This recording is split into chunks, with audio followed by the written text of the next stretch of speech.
my two eyes, I see Mangwatu. Seated in the perimeters of my bounds, it was not long when my phone rang. I answered not with a preconceived mind, but expecting something not less than pain. I was told to rush to the hospital because my close of the closest was battling for his life in a man-made machine.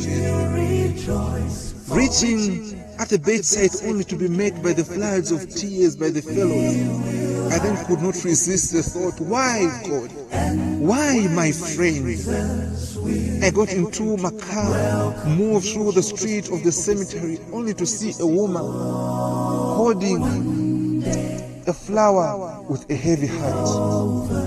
I then stopped and opened my window, but only to be met by the words, my husband, go in peace, we will meet someday. My heart then melted like an escape. Upon reaching home, with a bleeding mind just to be welcomed by women who were asking for work, for they had not eaten in about a week.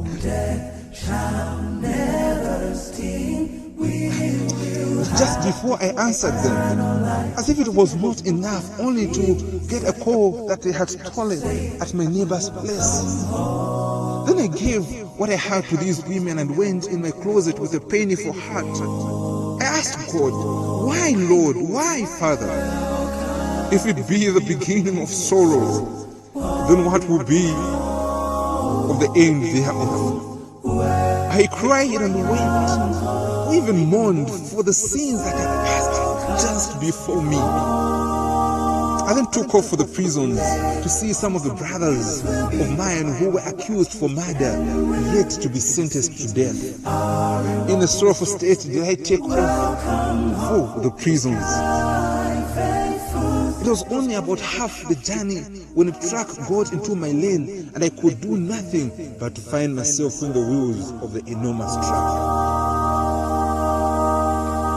Unconscious as I was taken to the hospital of the city.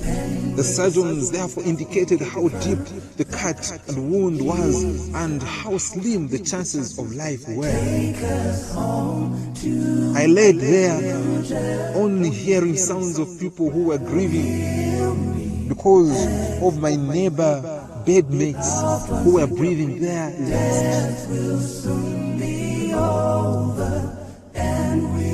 Yes, though it was not long, the Lord brought me to life. Brothers and sisters, each one has a story to share of the pains and tortures of this life. But please keep on. I have learned of a city to come and we shall all see it with our two eyes.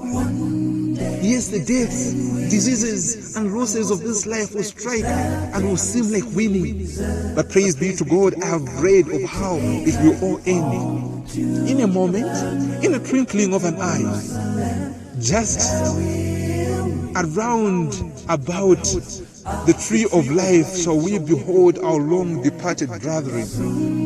There can be no time to waste. There will be a remnant that will tell the story.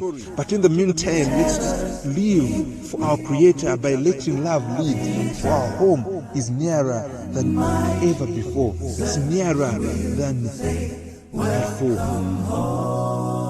We shall soon say, "Oh death, where is your sting? Oh grave, where is your victory?" And all suffering, trouble, and persecution will be swallowed forever.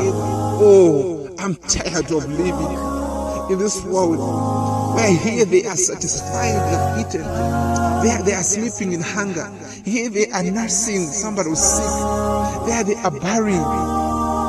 Oh yes, my eyes of faith have seen a better place soon to appear.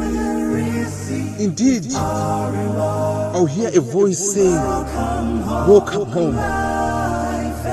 I will be going, my Jesus, soon. I don't know about you, but with my two eyes, I will see my Savior."